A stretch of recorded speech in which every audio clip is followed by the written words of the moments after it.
Empowerment. What's up, guys? Good morning.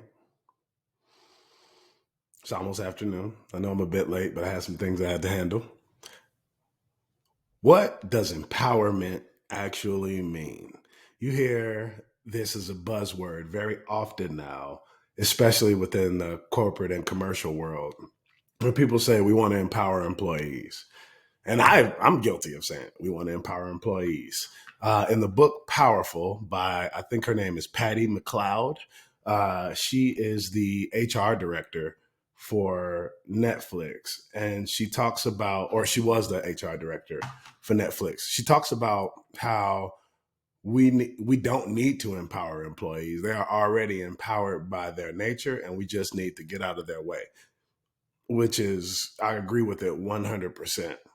And there's a thing that happens at a managerial to teammate level where sometimes you'll get brought problems that actually need to be solved by the teammate, and they are not necessarily aware of how to start the thought process of thinking through a problem. So they'll come to you and they'll ask you what they should do, what they should be asking, and what you should coach them towards is advice. You should be giving them advice and asking really, really, really, really, really good questions in order to empower your teammates. And the reason why I'm sending this out to our entire team and also releasing it on YouTube is because empowerment is such a buzzword right now that when looking into the for lack of a better term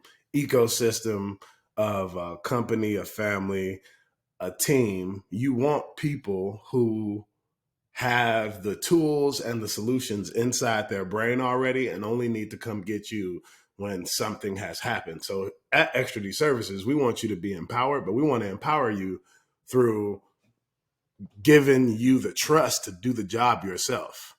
There's an article that Mama Lindsay reminded me of called Get the Monkey Off Your Back, where people come to you with problems, and then now you have a monkey on your back, and they just keep giving you problems. So you keep getting more and more monkeys on your back. And you want to remove all those and make sure if somebody comes into your space with a monkey on their back, that they leave with that monkey on their back as well, but with the tools in order to fix the problem.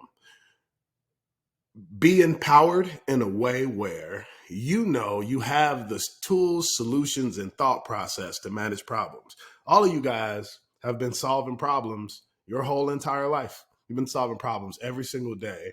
Just when you get a new style of problem, it becomes uncomfortable. Your brain kind of locks up because it's trying to gauge what it can and cannot do. And sometimes it's analysis by paralysis. You overthink it and then you end up not taking action when maybe the decision was to take action or to not take action. Sometimes doing nothing is a decision. Not making a decision is a decision, but a decision needs to be made.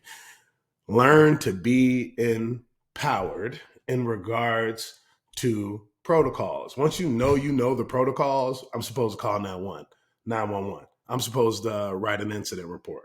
Once all that base has been set and you're living in that gray area, because a lot of security work is the gray area where there may not be a rule for this or it's not illegal, but the client doesn't want this thing to happen. And when the client has empowered you and says, hey, I trust you now to make the call. You've come and got me and made me a part of the situation, but I know you can do this. That's the best thing in the world. And that is how you build relationships with your management and get a bit more leeway and discretion in the decisions that you make. And also in that, it'll give you influence.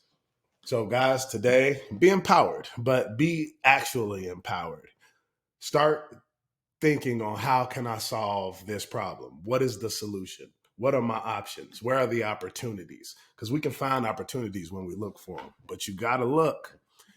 If you say, I don't know what to do, your brain will immediately stop working. Don't cut off your brain.